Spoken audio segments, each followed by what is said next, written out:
Part 2 lakh की चूड़ियों का अध्ययन करेंगे। पार्ट 2 लाख की चूड़ियां, जिसके लेखक है कामतानाथ।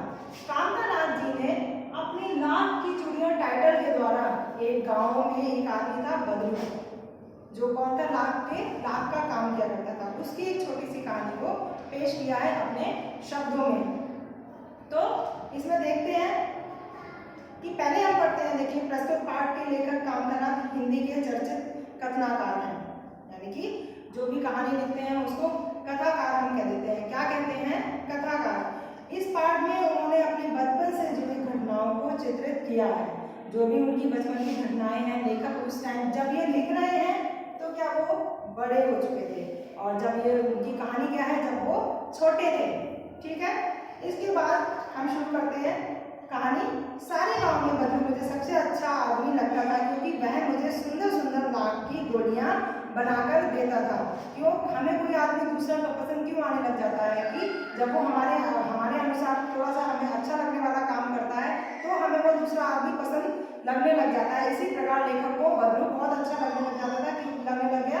क्योंकि वह उसे लाख का काम करता था बदलू, तो उसके लाख की छोटी छोटी सी गोलियां बनाकर जो रंग बिरंगी भी होती हैं तो वो उसको अच्छी लगती थी, तो बना बना के देता था, तो इसलिए बदलू उसको अच्छा लगने लगा।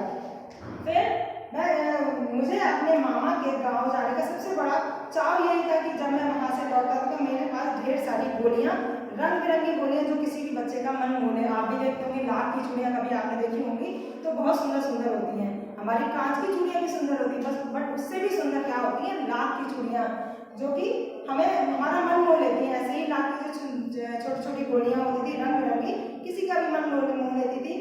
वैसे तो मेरे मामा गांव का होने के कारण मुझे बदलू को बदलू मामा कहना चाहिए था, परंतु मैं उसे बदलू मामा न कहकर बदलू काका कहा करता था। हम अपने नानी के घर जाते हैं तो हमारे मामा के जो मामा दोस्त होते हैं या भाई होते हैं, हम क्या कहते हैं उनको? मामा। तो काका हमारे वहाँ पे नहीं होते, काका कहाँ होते हैं? हमारे दादी के घर साइड में। तो फिर भी मैं उनको क्या कहता था? बदलू काका। जैसा कि गांव के सभी बच्चे उसे कहा करते थे, क्योंकि अगर घर में कोई भी हम सुनते हैं एक शब्द, हम मम्मी मम्मी सुनते हैं तो मम्मी मम्मी कहते हैं, ऐसे ही गांव के बच्चे जब उसे बदलू काका कहते थे तो उन्हीं के हिसाब से वो उनको भी बदलू काका कहने लगा। मकान के सामने बड़ा सा एक सहन था, जिसमें पुराना नीम का वृक्ष लगा था। उसी के नीचे बैठकर बदलू अपना काम किया करता था। बगल में भट्टी दहकती रहती थी, जिसमें मैं लाख पिघलाया करता था। जैसे सोना पिघलाया जाता है, ऐसे ही लाख भी पिघलाकर बनाया जाता है। सामने एक लकड़ी की चौखट पड़ी रहती थी, जिस पर लाख के मुलायम होने पर वह उसे सलाख के समान पतला करके चूड़ी का आकार देता। पास में 4-6 विभिन्न विभिन्न आकार की बेलनुमा मुंगेरियां रखी रहती, जो आगे तो कुछ पतली और पीछे से मोटी होती। लाख की चूड़ी का आकार देकर वह उन्हें मुंगेरियों पर चढ़ाकर गोल और चिकना बनाता। तब एक एक कर पूरे हाथ की चूड़ियां बना चुकने के पश्चात वह उन पर रंग करता। ऐसे ही मैं आपको थोड़ा सा डिटेल में इसको बता देती हूँ। कुछ कुछ पैरे हैं हमारे जिनको मैं आपको डिटेल में बता दूंगी। क्यों? क्योंकि चैप्टर तो बहुत बड़ा है।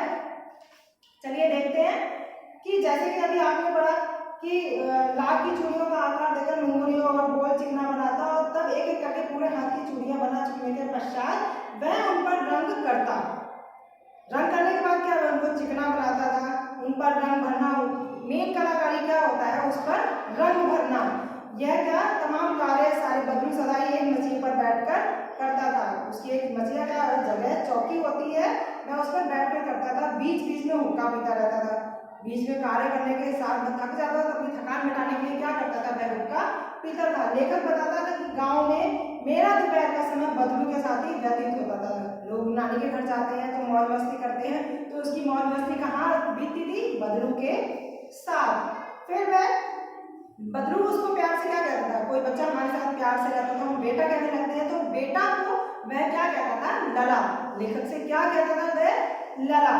और इस तरह लेखक घंटों बैठे चूड़ियां बनाते हुए बदलू को देखता रहता था। बदलू प्रतिदिन लगभग 4-6 जोड़ी चूड़ियां बनाता। पूरा जोड़ा बनाने के पश्चात उस बेलन पर चढ़ाकर बेलन को इस प्रकार देखकर मानो बेलन होकर न बदलू की कलाई हो। जैसे वो बेलन पर चढ़ाकर इस तरीके से देखता था कि वो सेट जो उसने बनाया है लाख की चूड़ियों का, वह एक कलाई पर जाकर कैसा लगेगा। फिर हम आगे इसको थोड़ा डिटेल में देखते हैं। लेखक बताता है कि बदलू वस्तुतः मनहार था। लेखक बोलता था चूड़ियां बनाने वाला या बेचने वाला क्या कहलाता है, मनिहार। तो चूड़ियां बनाना या बेचना बदलू का पुश्तैनी पूर्वजी काम था, जो उनके दर बदर परंपरा के अनुसार चला आ रहा था। बदलू सुंदर चूड़ियां बनाता था, जिसकी वजह से चूड़ियों की मांग बहुत अधिक थी। बदलू जब कोई बहुत सुंदर काम, अच्छा काम करता है तो लोग उससे डिमांड करने लग जाते हैं, मांग करने लग जाते हैं कि आप ही मेरा काम करिए। ऐसे ही वो उसकी चूड़ियों की बहुत मांग थी। गांव की प्राय सभी स्त्रियां उसी के द्वारा बनाई हुई चूड़ियां पहनती थी। गांव में कोई बाहर का मनिहार चूड़ी बेचने नहीं आता था। सारी की सारी लाख की चूड़ियां ही अधिकतर पहनती थी। क्यों? क्योंकि उसकी चूड़ियां ही सुंदर ही इतनी होती थी। आसपास के लोग, गांव के लोग तो पहनते ही, बट आसपास के लोग भी उससे चूड़ियां ले जाते थे। हालांकि बदलू कभी भी चूड़ियों को पैसे से नहीं बेचता था। बहुत से मनिहारों का काम क्या होता था, सभी मनिहारों का काम होता है कि चूड़ियां जो है, चूड़ियां बेचकर, कोई भी अपनी चीज बेचकर क्या काम करते हैं, हम पैसे कमाते हैं, लेकिन वो किसी से पैसे नहीं लेता था। वस्तु विनिमय का तरीका उसे आज तक भी उचित प्रतीत होता था। यानी कि वस्तु विनिमय क्या होता है, किसी से एक चीज लेकर दूसरी चीज उसके बदले में ले लो तो वह वस्तु विनिमय कहलाता है। तो उसे वही तरीका उचित प्राप्त होता। बदलू स्वभाव से बहुत सीधा था, किंतु वह शादी विवाह होते थे, वह उसमें क्या करता था, वैसे तो वह अपने लाख की चूड़ियों का कोई भी रुपया नहीं लेता था, लेकिन शादी विवाह के मामले में वह जिद करके बैठ जाता था कि उसे जो मुंह मांगी कीमत चाहिए थी। उसका मानना था कि शादी के जोड़े के महत्व के अनुरूप ही उसका भी मेहनताना उसे मिलना चाहिए। जैसे शादी का जोड़ा है, जितनी उसकी कॉस्ट है, जितनी भी उसका मूल्य है, उसी मूल्य के अकॉर्डिंग ही उसकी बनाई हुई चूड़ियों का मेहनताना भी, जो मेहनत की है चूड़ियां बनाने में दुल्हन के लिए, उसी हिसाब से उसे जोड़े के हिसाब से उसका भी मूल्य मिलना चाहिए। अपने इस अधिकार के लिए वह अक्सर वैवाहिक अवसरों पर नाराज होता था। अब जरूरी नहीं है कि उसका जो मुंह मांगी कीमत होती थी, मेहनताना होता था, कि हर कोई उसे उसी के हिसाब से दे दे। तो कभी कभी वो देने वाले को भी नाराज हो जाता था। लेखक बताता है कि बदलू को संसार में किसी भी बात पर सबसे अधिक चिढ़ थी तो वह थी कांच की निर्मित चूड़ियां से। कांच की निर्मित चूड़ियों से यदि किसी स्त्री के हाथ में उसे कांच की चूड़ियां दिख जाती थी तो वह अंदर ही अंदर फोड़ उठता था। जब भी वह किसी के, क्योंकि वो लाख की चूड़ियां बनाता था। अब जाहिर सी बात है, हम जो चीज बना रहे हैं और दूसरे जिसको हम कोई चीज दे रहे हैं, वो उसको चीज पता है कि ये हमारे गांव में मेरी बनाई हुई चीज पहनते हैं। अगर किसी और की चीज बनाई हुई, यानी कि कांच की चूड़ियां, हम यहाँ पे बात कर रहे हैं, कांच की चूड़ियां बनाई हुई, बाहर से आई हुई चूड़ियां वो किसी स्त्री के हाथों में देख लेता था तो उसे बहुत गुस्सा आता था, मन ही मन वो बहुत चिढ़ता था, खोता था। फिर लेखक बताता है कि बदलू मुझसे घंटों बातें किया करता था। कभी मेरी पढ़ाई के बारे में पूछता, कभी घर के बारे में, तो कभी शहरी जीवन के बारे में। लेखक जब उसे बताता कि शहर में सारे लोग कांच की चूड़ियां पहनते थे तो प्रतिक्रिया के स्वरूप यह कहता था कि शहर की बात और है लगा, वहां तो सब कुछ होता है, वहां तो औरतें अपने मर्द का हाथ पकड़कर सड़कों पर भी घूमती हैं, उनकी कलाइयां नाजुक होती है ना। लाख की चूड़ियां पहने तो मौज ना आ जाए। लाख की चूड़ियां क्या पेट में कांच की चूड़ियों से थोड़ी ज्यादा होती हैं। तो उसने क्या यहाँ पे दर्शाया है कि शहर की जो औरतें होती है तो वो उनकी कलाइयां जो नाजुक होती हैं, यानी कि वो छुई हुई होती हैं। तो यहाँ पे उसने बताया कि अगर लाख की चूड़ियां पहनेगी तो उनकी कलाई में मौज आ जाएगी, वो उसका वजन सहन नहीं कर पाएंगी। बदलू लेखक की अच्छी खासी खातिर भी करता था। या बदलू के पास जब लेखक बैठा रहता था तो क्या उससे उसे मुंह हो गया था। तो क्या, जब वह गाय का दूध होता तो वह गाय का दूध पिलाता था और उसकी मलाई बचाकर भी खिलाता था। गांव में क्या होता है कि दूध मलाई बहुत खाया पिया जाता है, और आम के दिनों में वह उसे अवश्य आम भी खिलाता था। जब आम आते थे, आम का सीजन होता तब भी, गर्मियों में ही तो जाते हैं हम नानी मामा के, तो क्या आम आते हैं तो जम के आम खाए जाते, तो ऐसे ही बदलू भी उसको आम खिलाता था। हालांकि लेखक को वह इसलिए सबसे अधिक प्रिय लगता था कि प्रतिदिन उसे एक गोलियां बना देता था। लेखक को उसके खाने पिलाने का, जो उसे खिलाता पिलाता था, उसका लालच नहीं था। लेखक को क्या लालच था कि वह उसे लाख की गोलियां सुंदर सुंदर सी बनाकर देता था।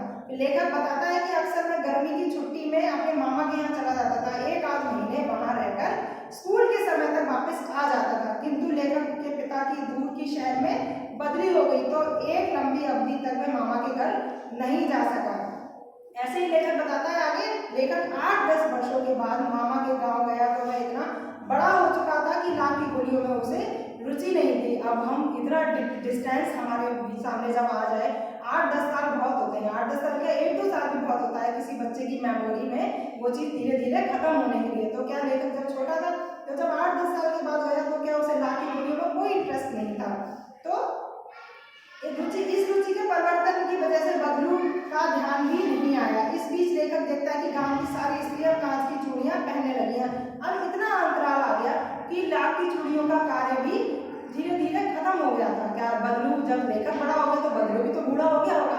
तो जब हमारा शरीर ढलता है तो क्या होता है, हमारा काम करने का जी भी धीरे धीरे खत्म होता जाता है, वो लगन खत्म होती जाती है। तो यानी कि जो वो लाख की चूड़ियां बनाता था तो उसकी लगन भी खत्म होती चलेगी। तो स्त्रियां क्या कांच की चूड़ियां पहनने लगी, क्योंकि लाख की चूड़ियां गांव में कौन बनाता था, केवल और केवल बदलू।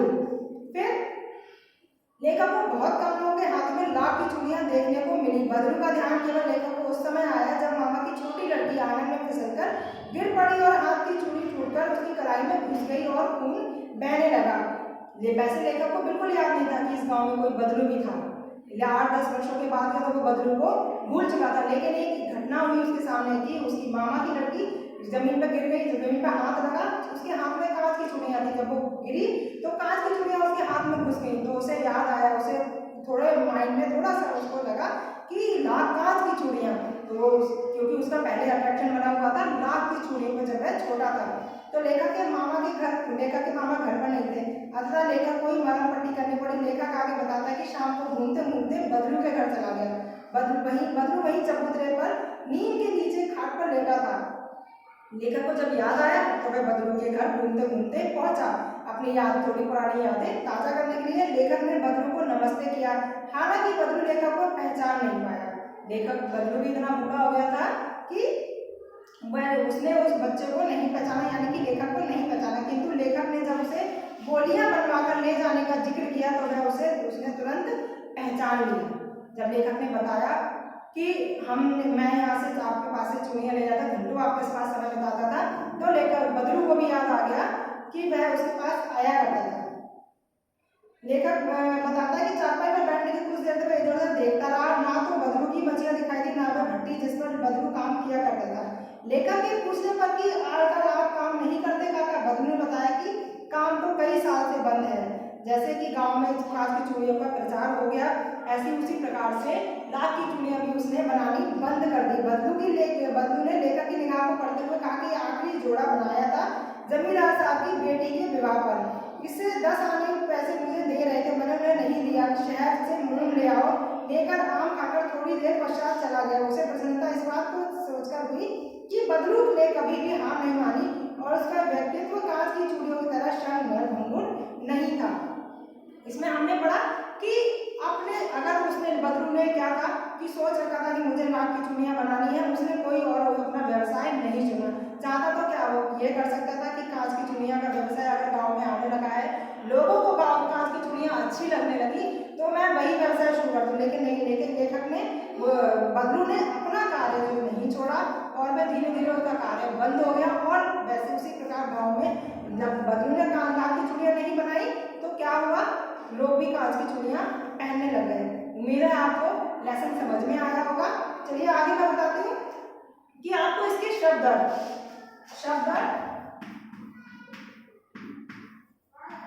आपको अपनी फेयर नोटबुक में लिखने हैं। जैसे कि पहले भी मैंने आपको बताया था कि पाठ शुरू होने से पहले सबसे पहले हम क्या लिखते हैं, शब्द। क्या लिखते हैं, शब्द। फिर लिखते हैं प्रश्न उत्तर। प्रश्न उत्तर हम क्या शब्द के नीचे से ही शुरू नहीं करेंगे, हम प्रश्नोत्तर दूसरे पेज से शुरू करेंगे। पहले पेज पे हमने शब्द लिख लिए और दूसरे पेज से हम प्रश्नोत्तर शुरू करेंगे। यही आपका पैटर्न रहेगा। तो जैसे कि मैंने आपको बताया कि आपको क्वेश्चन किस तरीके से लिखने हैं, जैसे कि जो कहानी से है, कहानी से पहले आपको क्वेश्चन आंसर लिखने हैं और अनुमान और कल्पना वाले भी क्वेश्चन आगे लिखने हैं। कहानी से आगे और भाषा की बात आपकी केवल ओरल डिस्कशन के लिए है, आप उसको डिस्कस करिए, चाहे अपने क्लासमेट से, चाहे अपने घर में किसी मेंबर से। जब आपको कहानी अच्छे से पता है तो हमें कोई कहानी अच्छी लगती है तो हम क्या करते हैं कि अपने बताने लग जाते हैं किसी को। क्यों? क्योंकि कहानी बताने का चाव होता है। ऐसी जब कहानी आप पढ़ेंगे तो आपको अच्छी लगेगी, तो आप क्या करेंगे, उस कहानी को किसी के साथ डिस्कस करेंगे और उसी कहानी के बेस पर आप कहानी से आगे और भाषा की बात के क्वेश्चन आंसर डिस्कस करेंगे। बाकी कहानी से और अनुमान और कल्पना के क्वेश्चन आंसर आपको फेयर नोटबुक में लिखने हैं आपको फेयर नोटबुक में। उसके बाद आपको ये लेसन आपका कंप्लीट होता है। यहीं पर आपको अच्छे से लेसन रीड करा होगा आपने, करेंगे आगे। और अगर आपको एक बार ना समझ में आए तो फिर रीड करिएगा उस लेसन को। और डिटेल में भी आपको कई सारी बातें इसमें बताई गई हैं और आप शब्दार्थ और प्रश्नोत्तर भी अपनी कॉपी में लिखेंगे। अगली कक्षा में मिलते हैं। Thank you.